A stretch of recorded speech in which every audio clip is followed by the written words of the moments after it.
Hi hello வணக்கம். இது உங்கள் சாய் பிரியா. அப்பாவை பற்றி கவிதை எழுதியிருக்கேன். அண்ட் அதுக்கு முன்னாடி அப்பாவை பற்றி சில விஷயங்கள் சொல்லணும். பொதுவாகவே பொண்ணுங்களுக்குன்னா அப்பா ஒரு பெரிய hero and first hero, best hero. பசங்களுக்கு அப்பா தான் ஃபர்ஸ்ட் அண்ட் பெஸ்ட்டு வில்லன். இது சினிமாவில் சொல்கிறது தான். ஆனால் என்னோடய லைஃப்பில் அது அப்படியே ஆப்போசிட். அப்பானா ஒரு வில்லனாக தான் பார்த்துருக்கேன், ஹீரோவாலாம் பார்த்ததில்ல.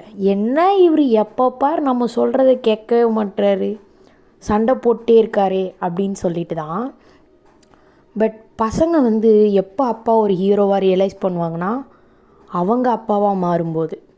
அண்ட் நான் எங்கள் அப்பாவை எப்போ ரியலைஸ் பண்ணேன்னா, அதாவது ஹீரோவாக ரியலைஸ் பண்ணேன்னா அவர் இழந்த அப்புறம். அவர் சொன்ன ஒவ்வொரு சின்ன வேர்ட்ஸ் ஈவன் இப்போ கூட எனக்கு ஞாபகம் இருக்குது. நான் போயிட்டு வரேன்னு தான் சொன்னார், ஆனால் வரவே இல்லை. Okay, don't be emotional here. So let's go on to the கவிதை.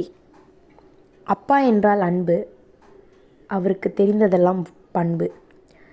எனக்கும் அவருக்கும் எப்பொழுதும் வம்பு, அவர் முறுக்கு மீசை மான் கொம்பு.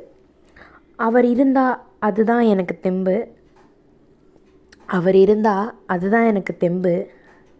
அவர் பயிரிட்டார் சோளம் கம்பு. அப்பா தான் உலகில் தரை சிறந்த ஆண்மகன், அதை நீ நம்பு. எஸ், அப்பா தான் உலகில் தலை சிறந்த ஆண்மகன், அதை நீ நம்பு.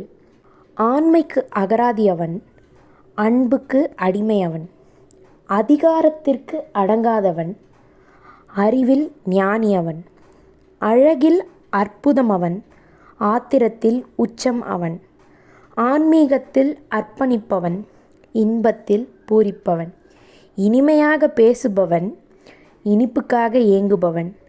அவனே என் அன்பான அழகான அறிவான என் அன்பு அரியப்பா. நீ மண்ணில் வாழவில்லை என்றாலும் என் மனதில் வாழ்ந்து கொண்டுதான் இருக்கின்றாய்.